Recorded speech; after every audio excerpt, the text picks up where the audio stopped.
అసలు వారాహి అమ్మవారు అంటే ఎవరండి? పురాణాల్లో ఎక్కడైనా అమ్మవారి గురించి ఉందా అని అడిగారు. పురాణాల్లోనూ తంత్రశాస్త్రంలోనూ అమ్మవారికి సంబంధించినవి ఎన్నో రహస్యాలు ఉన్నాయి. అందులో ముఖ్యమైనవి 3 ఉన్నాయి. అవేమిటో ఇప్పుడు చెప్పుకుందాం. అప్పుడు మీకు అమ్మవారు అసలు ఆ స్వరూపం ఎక్కడి నుంచి వచ్చింది అనేది అర్థమవుతుంది.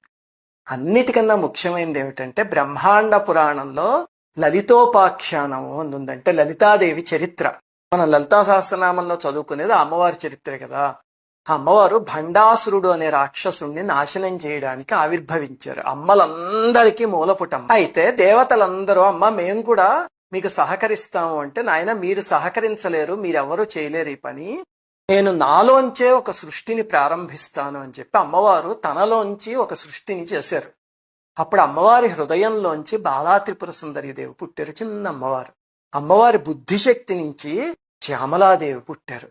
అమ్మవారికి, లలితమ్మవారికి నేను అనే ప్రజ్ఞ ఉంటుంది కదా, అహం అని. మనందరం కూడా నేను నేను అంటూ ఉంటాం. అలాగే అమ్మవారి యొక్క అహం అనే ప్రజ్ఞ నుంచి వారాహి అమ్మవారు పుట్టారు.